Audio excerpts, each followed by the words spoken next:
ഇവിടെ എന്ത് സങ്കടം വന്നാലും എന്തു പറയണം? ഉണ്ടായിരുന്ന ജോലി നഷ്ടപ്പെട്ടു പോയി, എന്തു പറയണം? നാളെ ജോലിക്ക് പോയപ്പോൾ നിന്റെ മുതലാളി പറയാ ഇന്നത്തോടെ പൊക്കോളാൻ, അൽഹംദുലില്ലാ ബായ്. ഉണ്ടായിരുന്ന ജോലി പോയി, അൽഹംദുലില്ലാ. പരീക്ഷയ്ക്ക് തോറ്റു, അൽഹംദുലില്ലാ. കല്യാണം മുടങ്ങി, അൽഹംദുലില്ലാ.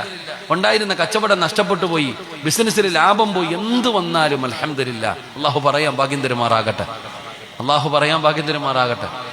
നിങ്ങൾക്ക് തോന്നുന്നുണ്ട് എനിക്ക് ഇത്തിരി ഓളം ഉണ്ടെന്നില്ലേ?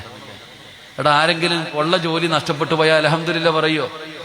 പരീക്ഷ എഴുതിയിട്ട് റിസൾട്ട് നോക്കി തോറ്റുപോയി, അൽഹംദുലില്ലാ പറയോ? ക്യാൻസറിന്റെ ടെസ്റ്റിന് അയച്ചു, അൽഹംദുലില്ലാ ക്യാൻസർ വന്നു, ഡോക്ടർ പറഞ്ഞു ക്യാൻസർ ഉണ്ടെന്ന്, അൽഹംദുലില്ലാ പറയോ? പറയാൻ കഴിയണം. അള്ളാഹു ഭാഗ്യം തരുമാറാകട്ടെ. അങ്ങനെ പറയണമെങ്കിൽ ഒരേ ഒരു ഹദീസ് ഓർത്താൽ മതി.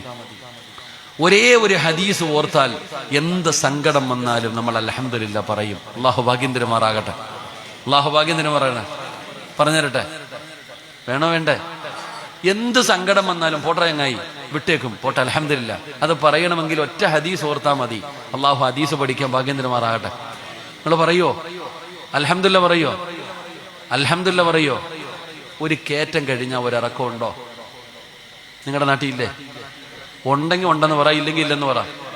ഒരു കയറ്റം കഴിഞ്ഞാൽ ഒരിറക്കം ഉണ്ടോ? ഒരു ദുഃഖം കഴിഞ്ഞാൽ ഒരു സന്തോഷമുണ്ടെന്ന് നബി മുഹമ്മദ് മുസ്തഫ.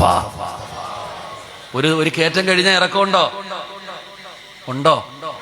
അപ്പൊ ഒരു കയറ്റത്തിന്റെ പുറകിൽ ഒരിറക്കമുണ്ട്, ഒരു ദുഃഖത്തിന്റെ പുറകിൽ ഒരു സന്തോഷമുണ്ട്. ഇല്ലാ യളമൽ ജസാ മഅ യളമൽ ബലാ ഇന്ന മഅൽ ഉസ്രി യുസ്റാ. ഒരു ദുഃഖത്തിന്റെ പുറകിൽ ഒരു സന്തോഷമുണ്ട്. അപ്പൊ നിനക്ക് അല്ലാഹു ഇപ്പം ദുഃഖം തന്നിരിക്കുന്ന എന്തിനാ? നിനക്കെന്തോ നല്ലത് വരാൻ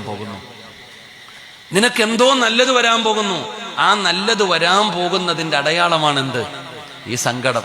എന്തിനാ വെറുതെ പറഞ്ഞുകൊണ്ട് നടക്കുന്നത്? അല്ലാഹു നമുക്ക് ഈമാൻ തരുമാറാകട്ടെ.